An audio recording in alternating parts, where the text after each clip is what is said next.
ನಾನು ಯಾವುದೋ ಒಂದು ಪ್ರವಾಸಕ್ಕೆ ಹೋಗ್ತಾ ಇದ್ದೀನಿ, ರಸ್ತೆಯಲ್ಲಿ ಹೋಗ್ತೀನಿ, ಎಡಗಡೆ ಹೋದರೆ ಮದ್ರಾಸ್ಗೆ ಹೋಗುತ್ತೆ, ಬಲಗಡೆ ಹೋದರೆ ಮುಂಬೈಗೆ ಹೋಗುತ್ತೆ. ನಾನು ಮೊದಲಿನ 10 ಮೈಲ್ ಯಾವ ಕಡೆ ಹೋಗ್ತೀನಿ ಅನ್ನೋದು ಮುಖ್ಯ. ಮದ್ರಾಸ್ಗೆ ಹೋಗಬೇಕು ಅಂತ ಮುಂಬೈ ದಾರಿಗೆ ಹೋದರೆ ನನಗೆ ಮದ್ರಾಸ್ ಸಿಗೋಲ್ಲ. ಆದ್ದರಿಂದ ಮೊದಲಿನ 10 ಹೆಜ್ಜೆಗಳು ಯಾವ ದಿಕ್ಕಿನಲ್ಲಿದ್ದಾವೋ ಅದು ಗುರಿ ಕಡೆ ಹೋಗ್ತಿದೆಯಾ ಅಂತ ಗೊತ್ತಾಗಬೇಕು. ಗುರಿ ಕಡೆಗೆ 10 ಹೆಜ್ಜೆ ಇದ್ದರೆ ಖಂಡಿತ ಗುರಿ ಮುಟ್ತೇವೆ. ಸಸಿ ಸಣ್ಣದಿದ್ದಾಗ ನಾವು ಗಿಡದಲ್ಲಿ ಸಸಿ ನೆಲಕ್ಕೆ ಹಾಕಿ 2 ಕೆಲಸ ಮಾಡ್ತೇವೆ.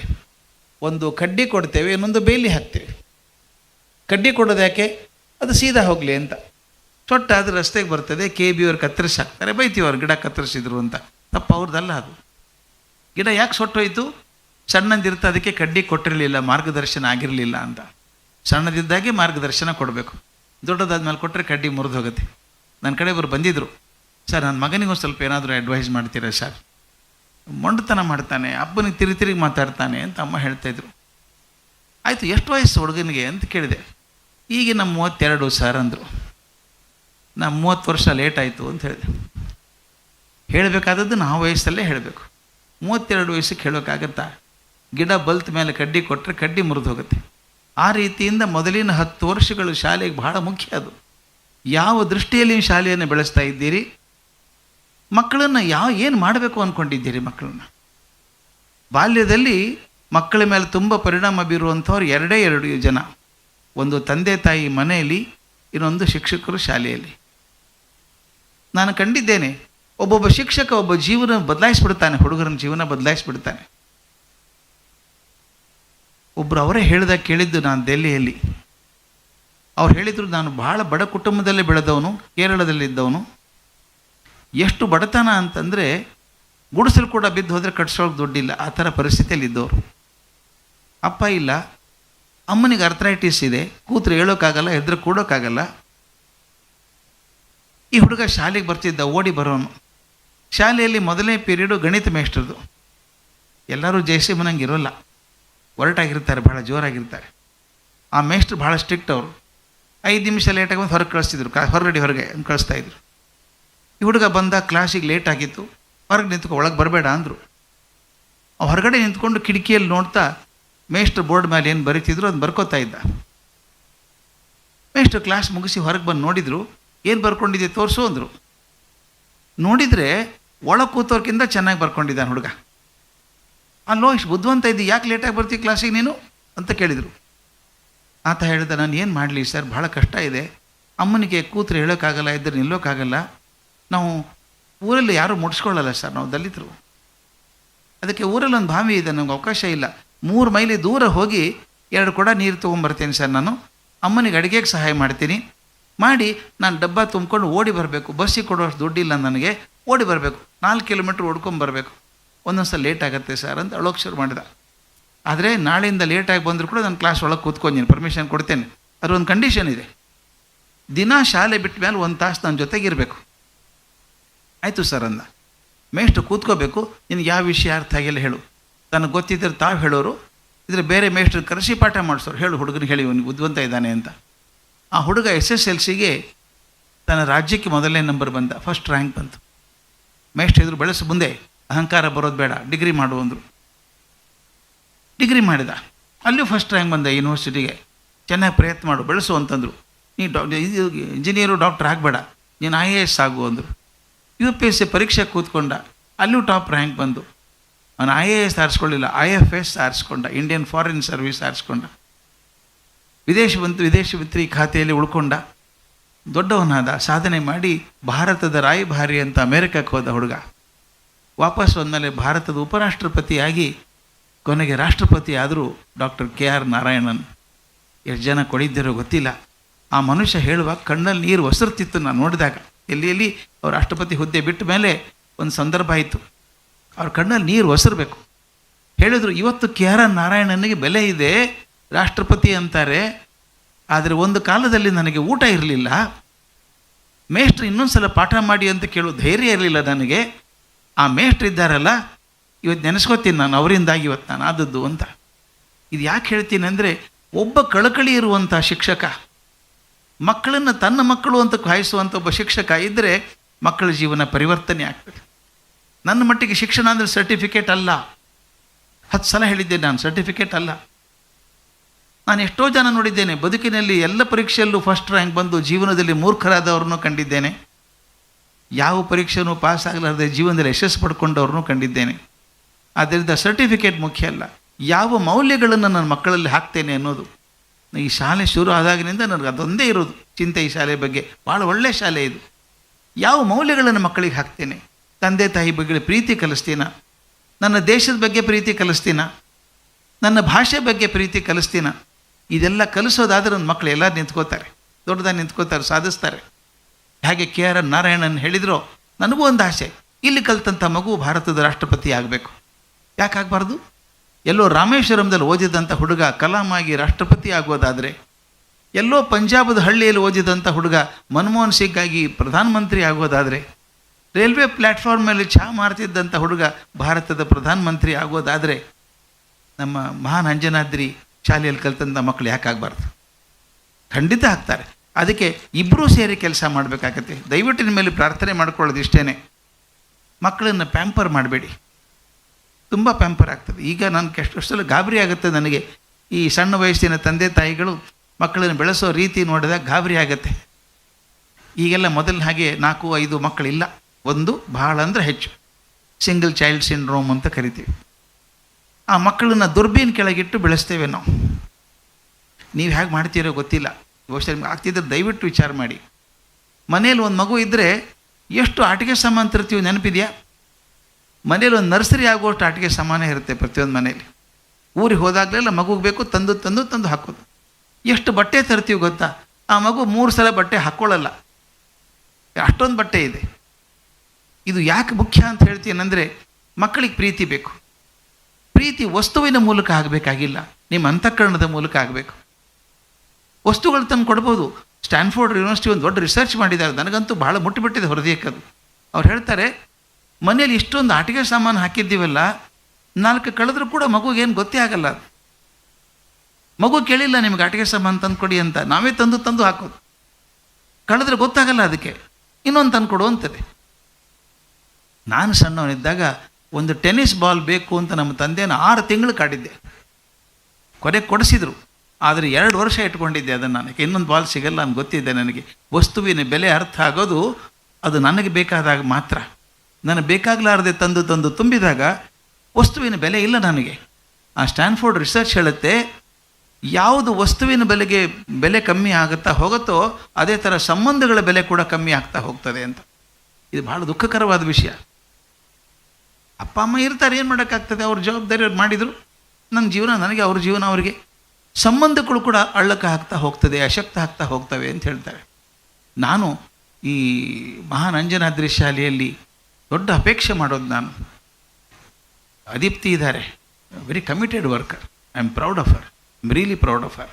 She is a very hard working lady. Sometimes she works too hard. I tell her, reduce your strength, ಕಮ್ಮಿ ಮಾಡ್ಕೊಳ್ಳಿ. ಯಾಕಂದರೆ you have to learn the marathon race. You are not running a 100 metre race, you are running a marathon race. Run slowly but steadily. ಒಂದು ಕಲಿಸ್ಬೇಕು ಮಕ್ಕಳಿಗೆ. ಮಹಾನ್ ಅಂಜನಾದ್ರಿಯಲ್ಲಿ ಕಲಿತು ಹೋದಂಥ ಮಕ್ಕಳು ಬೇರೆ ಶಾಲೆ ಮಕ್ಕಳಿಗಿಂತ ಹೇಗೆ ಭಿನ್ನ ಆಗಿರ್ತಾರೆ ಅಂತ ಈ ದಶಮಾನೋತ್ಸವ ವರ್ಷದಲ್ಲಿ ಮಾಡಬೇಕಾದದ್ದು ನಾವು. ಸಿಂಹಾವಲೋಕನ ಅಂತ ಕರೀತಾರೆ ಇದನ್ನು. ಸಿಂಹ ಹೇಗೆ ಹೋಗುತ್ತೆ ಅಂದರೆ ಕಾಡಲ್ಲಿ ಹಿಂಗೆ ನಡ್ಕೊಂಡು ಹೋಗಲ್ಲ, ಅದು 10 ಹೆಜ್ಜೆ ಹೋಗುತ್ತಂತೆ, ನಿಂತ್ಕೊಂಡು ತಿರುಗಿ ನೋಡುತ್ತಂತೆ, ನಾ ಬಂದ ದಾರಿ ಸರಿ ಇದೆಯಾ ಅಂತ, ಮತ್ತೆ ಮುಂದೆ ಹೋಗುತ್ತೆ. ಅದಕ್ಕೆ ಸಿಂಹಾವಲೋಕನ ಅಂತ. 10 ವರ್ಷಕ್ಕೊಮ್ಮೆ ಒಂದು ಕಾಲಕ್ಕೆ ನಾನು ನಡೆದು ಬಂದು ದಾರಿ ಸರಿ ಇದೆಯಾ ಅಂತ ಪರೀಕ್ಷೆ ಮಾಡಿಕೊಳ್ಳುವಂಥ ಕಾಲ ಇದು. ಈಗ ನಾನು ಅಂದ್ಕೊಂಡದ್ದು ಹೇಗೆ, ನಮ್ಮ ಮಕ್ಕಳನ್ನ ಹೇಗೆ ತಯಾರು ಮಾಡಬೇಕು, ಕೊನೆಗೆ ಈ ಮಕ್ಕಳು ಹೇಗೆ ಬೇರೆ ಆಗ್ತಾರೆ. ಒಂದು ಕೆಲಸ ಕೊಟ್ಟರೆ ಸಂಪೂರ್ಣವಾಗಿ ಮಾಡ್ಕೊಂಬರ್ಬೇಕು ಅದನ್ನು. ನಮ್ಮ ಹುಡುಗರು ಹೇಳಿದ ಒಂದು ಕೆಲಸ ಮಾಡ್ಕೊಂಬರ್ತಾರೆ. ನಾನು ಕಾಲೇಜ್ ಪ್ರಿನ್ಸಿಪಲ್ ಆಗಿದ್ದಾಗ ಒಂದು ಘಟನೆ ಆಗಿತ್ತು. ದೀಪಾ ಶಣೈ ಅಂತ ಹುಡುಗಿ ಇದ್ಲು ನನ್ನ ಕ್ಲಾಸಲ್ಲಿ, ಹೆಸರು ಬದಲಾಯಿಸಿಲ್ಲ, ನಿಜ ಹೆಸರು. ಆಕೆಗೆ BCom ಕೋರ್ಸ್ ತೊಗೊಂಡಿದ್ದಾಳೆ. ಫಸ್ಟ್ ಇಯರ್ BComಲ್ಲಿ ಬ್ಯಾಂಕಿಂಗ್ ಥಿಯರಿ ಆ್ಯಂಡ್ ಪ್ರಾಕ್ಟೀಸ್ ಅಂತ ಒಂದು ಪೇಪರ್ ಇತ್ತು.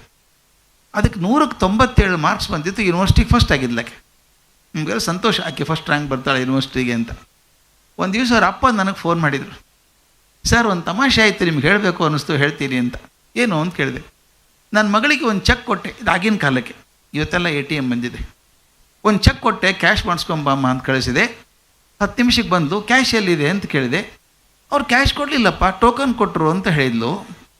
ಹಾಗೆಲ್ಲ ಚೆಕ್ ಕೊಟ್ಟ ತಕ್ಷಣ ಟೋಕನ್ ಕೊಡೋರು ಕಾಯ್ಕೊಂಡಿರಬೇಕು. ಟೋಕನ್ ನಂಬರ್ ಕರೆದ ತಕ್ಷಣ ಹೋಗಿ ಕ್ಯಾಶ್ ತೊಗೊಂಬರ್ಬೇಕು. ಅವ್ರು ಕ್ಯಾಶ್ ಕೊಡಲಿಲ್ಲ, ಟೋಕನ್ ಕೊಟ್ಟರು ಅಂತ ಹೇಳಿದ್ಲು. ನೋಡಿ ಸರ್, ಆಕೆಗೆ ಒಂದು ಬ್ಯಾಂಕ್ ಎನ್ಕ್ಯಾಶ್ ಮಾಡೋಕ್ಕೆ, ಚೆಕ್ ಎನ್ಕ್ಯಾಶ್ ಮಾಡೋಕ್ಕೆ ಬರೋಲ್ಲ. ಆಕೆ ಬ್ಯಾಂಕಿಂಗ್ ಥಿಯರಿ ಆ್ಯಂಡ್ ಪ್ರಾಕ್ಟೀಸಲ್ಲಿ 97% ಮಾರ್ಕ್ಸ್ ಬಂದಿದೆ ಅಂದರು. ನನಗೆ ಮುಖಕ್ಕೆ ಹೊಡೆದಂಗೆ ಆಯಿತು. ನಾವು ಆಕೆನ ಮಾರ್ಕ್ಸ್ ಕಲಿಸಿ ಚೆನ್ನಾಗಿ ಥಿಯರಿ ಕಲಿಸಿದ್ದೀವಿ, ಪ್ರಾಕ್ಟಿಕಲ್ಲೇ ಕಲಿಸ್ಲಿಲ್ಲಲ್ಲ ಆಕೆಗೆ ಅಂತ ಹೇಳಿ ಕಾಲೇಜಲ್ಲಿ ಒಂದು ಬ್ಯಾಂಕ್ ಶುರು ಮಾಡಿದೆ ನಾನು. ಅದು ಅದ್ಭುತ ಆಯಿತು, ಅದು ಒಳ್ಳೆ ಕೆಲಸ ಆಯಿತು. ಯಾಕೆ ಹೇಳ್ತಿದ್ದೀನಿ ಅಂದರೆ, ಮಕ್ಕಳಿಗೆ ಥಿಯರಿ ಟೀಚರೇ ಕಲಿಸ್ಬೇಕು ಅಂತಿಲ್ಲ. ಮಕ್ಕಳ ಪುಸ್ತಕ ಓದ್ಕೋತಾರೆ, ಬೇಕಾದ ಗೂಗಲಲ್ಲಿ ಸಿಗ್ತದೆ ಇನ್ಫಾರ್ಮೇಷನು. ಆದರೆ ವಿಷಯದ ಜೊತೆಗೆ ಮೌಲ್ಯವನ್ನು ಕಲಿಸೋದಿದೆಯಲ್ಲ. ನಾನು ರಾಮಾಯಣ ಹೇಳ್ಬೇಕಾದ್ರೆ ಹೇಳ್ತೀನಿ, ನಿಜವಾಗಲೂ ಕೆಲಸ ಮಾಡೋರು ಹನುಮಂತನಂಗೆ ಕೆಲಸ ಮಾಡಬೇಕು. ಅವನೊಂದು ಅಸೈನ್ಮೆಂಟ್ ಇತ್ತು. ಅಸೈನ್ಮೆಂಟ್ ಏನು? ಸಮುದ್ರ ಹಾರಿ ಆ ಕಡೆ ಹೋಗಿ ಸೀತೆಯನ್ನು ಹುಡ್ಕೊಂಬರ್ಬೇಕು. ಅಷ್ಟೇ ಕೊಟ್ಟದ್ದು ಅಸೈನ್ಮೆಂಟು. ಸೀತೆಯಲ್ಲಿ ನೋಡ್ಕೊಂಬರ್ಬೇಕು ಅಷ್ಟೇ ಅಂತ ಕಳಿಸಿದರು. ಆಂಜನೇಯ ಹೋದ, ಎಲ್ಲ ಕಡೆ ಹುಡುಕಾಡ್ದ, ಸಿಗಲಿಲ್ಲ. ರಾವಣನ ಅರಮನೆಗೆ ಹೋದ, ಎಲ್ಲರೂ ನೋಡ್ದ, ಎಲ್ಲೂ ಕಾಣಿಸ್ಲಿಲ್ಲ. ಆಯಿತು, ನಾನು ವ್ಯರ್ಥ ಆಯಿತು ಬಂದದ್ದು, ಇನ್ನು ವಾಪಸ್ ಹೋಗಿ ಏನು ರಾಮನಿಗೆ ಹೇಳಿ ನಾನು ಆತ್ಮಹತ್ಯೆ ಮಾಡ್ಕೋಬೇಕು ಅಂದ್ಕೊಂಡ. ಇಲ್ಲ, ಇಲ್ಲೇ ಇದ್ದು ಬಿಡ್ತೀನಿ ಅಂದ. ಕೊನೆಗಂದ, ಇನ್ನೇನಾದರೂ ಜಾಗ ಉಳಿದಿದೆಯಾ? ಒಂದು ಯಾವುದೋ ಊರು ಹೊರಗೊಂದು ವನ ಇದೆ, ಅಲ್ಲಿ ಹೋಗ್ಬಿಡ್ಬೇಕು. ಒಂದು ಅಶೋಕ ವನಕ್ಕೆ ಹೋದ, ಸೀತೆಯನ್ನು ನೋಡ್ದ. ಎಷ್ಟು ಬುದ್ಧಿವಂತ ಅವನು ಅಂದರೆ, ರಾಮನ ಉಂಗುರ ಕೊಟ್ಟು ಆಕೆ ಕಡೆಯಿಂದ ಒಂದು ಚೂಡಾಮಣಿ ಇಸ್ಕೊಂಡ. ವಾಪಸ್ ತೋರಿಸ್ಬೇಕಲ್ಲ ರಾಮನಿಗೆ ನೋಡಿದ್ದೇನೆ ಅಂತ ಪ್ರೂಫ್ ಬೇಕಲ್ವ. ಅದನ್ನ ಇಟ್ಕೊಂಡು ಎಷ್ಟು ಪ್ರೂಫ್ ಅಂತ ನೋಡಿ, ಇವತ್ತೆಲ್ಲ ಇಂಪ್ಯಾಕ್ಟ್ ಫ್ಯಾಕ್ಟರ್ ಅಂತ ಕರಿತೀವಿ ನಾವು. ಅವ್ನು ತೊಗೊಂಬಂದ ಅದನ್ನು, ಚೂಡಾಮಣಿ ತಂದ. ಅಷ್ಟಕ್ಕೆ ಬಿಡಲಿಲ್ಲ ಅವನು, ಅಷ್ಟೇ ಕೆಲಸ ತಾನೇ ಹೇಳಿದ್ದ ಅವನಿಗೆ, ಸೀತೆಯಲ್ಲಿ ನೋಡ್ಕೊಂಬ, ಹಂಗೆ ಹೋಗಿ ಬರ್ಬೋದಾಗಿತ್ತು. ಅವನು ಅಶೋಕವನ್ನ ಹಾಳು ಮಾಡಿದ. ಸೈನಿಕರು ಬಂದರು, ಹೊಡೆದು ಹಾಕಿದ. ಸೇನಾಪತಿಗಳು ಅವ್ರನ್ನೂ ಹೊಡೆದು ಹಾಕಿದ. ಗಾಬರಿ ಆಯಿತು ಅವ್ರಿಗೆ, ಒಂದು ಕೋತಿ ಇಷ್ಟೊಂದು ಗಲ್ಲ ಮಾಡುತ್ತಾ ಇದ್ದಿದ್ದು. ಅವ್ನು ಹಿಡ್ಕೊಂಡು ಹೋಗಿ ರಾವಣನ ಮುಂದೆ ನಿಲ್ಲಿಸಿದ್ರು. ಇವನೇ ಸಿಕ್ಕಾಕೊಂಡ, ಪರ್ಪಸ್ಲಿ ಹೋಗ್ಬೇಕು ರಾವಣ ನೋಡಬೇಕು ಅಂತ. ದರ್ಬಾರದಲ್ಲಿ ಕೂತ್ಕೊಂಡ. ಅವನ ಉದ್ದೇಶ ಏನಾಗಿತ್ತು ಗೊತ್ತಾ? ಬರೀ ಸೀತೆಯನ್ನು ನೋಡ್ಕೊಂಬರೋದು ಅಷ್ಟೇ ಹೇಳಿದ್ರು ಕೂಡ ರಾವಣನಿಗನ್ನಿಸ್ತು, ನೀ ಯಾರು ಅಂತ ಕೇಳ್ತಾನೆ ಇವನಿಗೆ, ಹನುಮಂತನಿಗೆ. ಹನುಮಂತ ಹೇಳ್ತಾನೆ, ನಾನು ಹನುಮಂತ ಅಂತ ರಾಮನ ದಾಸ. ನಾನು ನಮ್ಮ ವಾನರ ಸೇನೆ ಏನಿದೆ ಅದ್ರ ಎಲ್ಲರೊಳಗೆ ಅತ್ಯಂತ ಅಶಕ್ತನಾದವ ನಾನೇ. ರಾವಣನ ಎದೆ ನಡುಗೆ ಹೋಗಿತು. ಅಶಕ್ತನಾದವನು ಇವನೇ ಹೆಂಗಿರ್ಬೇಕಾದ್ರೆ ಉಳಿದವ್ರು ಹೇಗಿರಬೇಕು? ಇದು ಹೆಂಗಿದೆ ನೋಡಿ. ಕೆಲಸ ಮಾಡೋನು ದೂತ ಅಂದವನು ಅವನ ಮನಸ್ಸಲ್ಲಿ ಭಯ ಹುಟ್ಟು ಹಾಕಿ ಬಂದ. ಅಷ್ಟೇ ಅಲ್ಲ, ಅವನ ಬಾಲಕ್ಕೆ ಬೆಂಕಿ ಹಚ್ಚಿದ್ರು. ಹಚ್ಕೊಂಡ, ಆರಾಮಾಗಿ ಹಚ್ಕೊಂಡ. ಸೀಮೆಎಣ್ಣೆ ಅವ್ರದ್ದು, ಬಟ್ಟೆನೂ ಅವ್ರದ್ದೇ, ಏನು ತೊಂದರೆ ಇಲ್ಲ. ಅವ್ರ ಖರ್ಚಲ್ಲಿ ಹೋಗಿ ಅವ್ರ ಲಂಕೆ ಸುಟ್ಟು ಬಂದ. ಅಂದರೆ ಒಂದು ಕೆಲಸ ಮಾಡೋ ಕಡೆ 10 ಕೆಲಸ ಮಾಡ್ಕೊಂಡ್ಬಂದ ಹನುಮಂತ. ಈ ಥರದ ಕೆಲಸಗಳನ್ನು ಕಲಿಸ್ಬೇಕು. ಇದನ್ನು ಹೇಳ್ತೀವಿ, ಹೋಗೋದು ಬರೋದು ಇಲ್ಲ, ಇರಲಿಲ್ಲ, ಅವರು ಬಂದುಬಿಟ್ರು. ನಾನು ನೆನಪಿದೆ, ಇಬ್ಬರು ಗೆಳೆಯರು, ಗುಂಡಣ್ಣ ಕಿಟ್ಟಣ್ಣ ಅಂತ ಇಬ್ಬರು ಸ್ನೇಹಿತರು. ಒಂದೇ ಸ್ಕೂಲಲ್ಲಿ ಒಂದೇ ಬೆಂಚಲ್ಲಿ ಓದ್ದವರು, ಒಂದೇ ಸಲ ಡಿಗ್ರಿ ಮಾಡಿದರು, ಒಂದೇ ಸಲ ಕೆಲಸಕ್ಕೆ ಸೇರಿಕೊಂಡ್ರು. ಒಂದು ದೊಡ್ಡ ಹಣ್ಣು ಮಾರೋ ಅಂಗಡಿ, ಅದು ದೊಡ್ಡ ಅಂಗಡಿ, ಹೋಲ್ಸೇಲ್ ಮಾರ್ಕೆಟ್, ಅದು ತೊಗೊಂಡ್ರು. ಇಬ್ಬರು ಸೇರಿಕೊಂಡ್ರು. ಸ್ವಲ್ಪ ದಿವಸ ಆದಮೇಲೆ ಕಿಟ್ಟಣ್ಣನ ಪ್ರಮೋಷನ್ ಆಯಿತು, ಗುಂಡಣ್ಣನಿಗೆ ಆಗಲಿಲ್ಲ. 2ನೇ ಪ್ರಮೋಷನ್ ಕಿಟ್ಟಣ್ಣಗೆ ಆಯಿತು. ಬೇಜಾರಾಯ್ತು ಗುಂಡಣ್ಣನಿಗೆ, ನನಗೇನು ಪ್ರಮೋಷನ್ ಕೊಡ್ತಾರೆ, ಬರೀ ಅವನಿಗೆ ಕೊಡ್ತಾರೆ. 2 ವರ್ಷಕ್ಕೆ ಇನ್ನೊಂದು ಪ್ರಮೋಷನ್ ಕೊಟ್ಟರು ಕಿಟ್ಟಣ್ಣನಿಗೆ.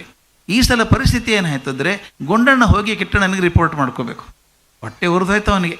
ಒಂದೇ ಕಡೆ ಕಲ್ತವರು, ಒಂದೇ ಸಲ ಡಿಗ್ರಿ ಮಾಡಿದವರು, ಒಂದೇ ಮಾರ್ಕ್ಸ್ ತೊಗೊಂಡಿದ್ದೀವಿ, ಅವ್ನು ಏರ್ಸ್ ಕೂಡಿಸಿ ನನಗೆ ಕೊಡಲಿಲ್ಲ ಅಂತ ಯಜಮಾನ್ರ ಕಡೆ ಹೋದ. ಸ್ವಾಮಿ, ಅನ್ಯಾಯ ಆಗಿದೆ ನನಗೆ, ನಾವಿಬ್ಬರು ಒಂದೇ ಸಲ ಓದ್ದವರು, ಒಂದೇ ಮಾರ್ಕು, ಅವನಿಗೆ 2-3 ಪ್ರಮೋಷನ್ ಕೊಟ್ಟರೆ ನನಗೊಂದು ಕೊಟ್ಟಿಲ್ಲ, ಅನ್ಯಾಯ ಅಲ್ವಾ ಅಂತ.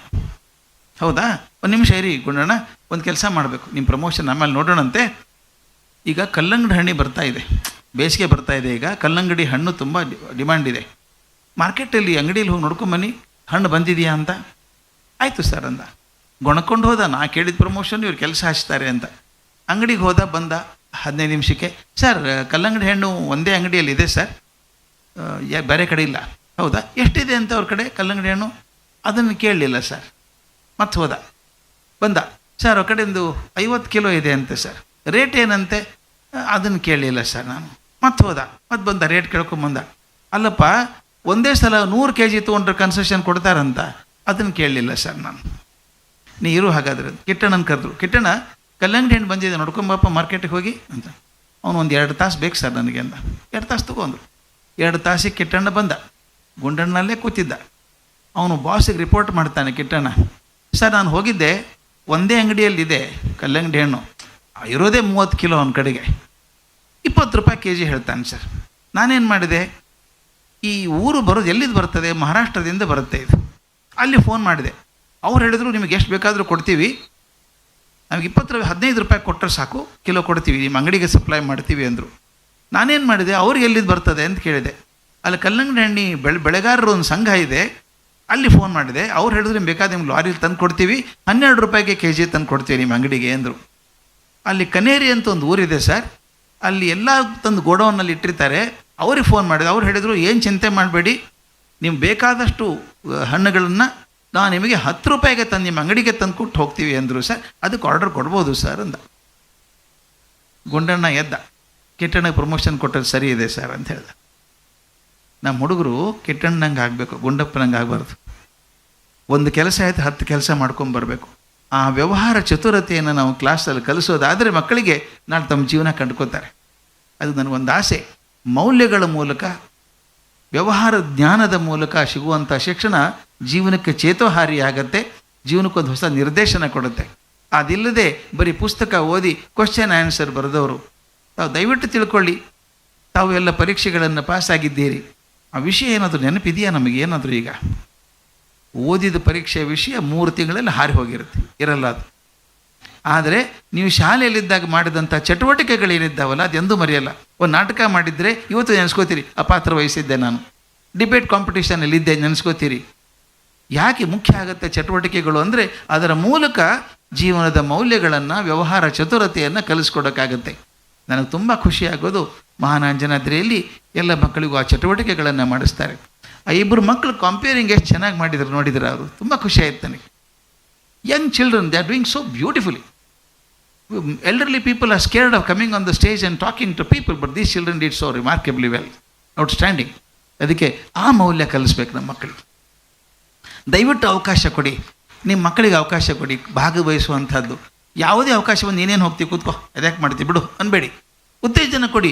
ಯಾವ ಮಕ್ಕಳಲ್ಲಿ ಯಾವ ಶಕ್ತಿ ಇದೆ ಅಂತ ಗೊತ್ತಿಲ್ಲ, ಒಂದು ಸಲ ಅನಾವರಣ ಆಗಿಬಿಟ್ರೆ ಅಸಾಧ್ಯ ಪ್ರಗತಿ ಆಗುತ್ತೆ. ಆದ್ದರಿಂದ ಈ ದಶಮಾನೋತ್ಸವ ಸಂದರ್ಭದಲ್ಲಿ ನಾನು ಒಂದು ಹಾರೈಸ್ತೇನೆ, ಈ ದಶಮಾನೋತ್ಸವ ಶತಮಾನೋತ್ಸವ ಆಗಲಿ. ಶತಮಾನೋತ್ಸವದಲ್ಲಿ ಕೂಡ ಮಕ್ಕಳು ಹೇಳಬೇಕು ಬಂದು, ನಾನು ಈ ಶಾಲೆ ಸ್ಟೂಡೆಂಟ್ ಆಗಿದ್ದೆ. ಅಲುಮ್ನಾಯ್ ಅಂತಿರುತ್ತೆ, ನಮ್ಮ ಶಾಲೆಯ ಹಿಂದಿನ ವಿದ್ಯಾರ್ಥಿಗಳ ಸಂಘ ಅಂತ ಇರ್ತದೆ.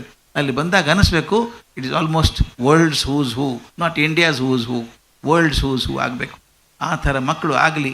ಅದಕ್ಕೆಲ್ಲ ಪೋಷಕವಾದ ವಾತಾವರಣವನ್ನು ಕುಬೇರಸ್ವಾಮಿಯವರು ತಂಡದವರು ತುಂಬ ಚೆನ್ನಾಗಿ ಕೊಟ್ಟಿದ್ದಾರೆ. ತಮ್ಮ ಸಹಕಾರದೊಂದಿಗೆ ಶಾಲೆ ಇನ್ನೂ ಬೆಳೆದು ಉಚ್ಛ್ರಾಯ ಸ್ಥಿತಿಗೆ ಹೋಗಲಿ ಅಂತ ಹಾರೈಸಿ ನನ್ನ ಮಾತನ್ನು ಮುಗಿಸ್ತೇನೆ. ನಮಸ್ಕಾರ.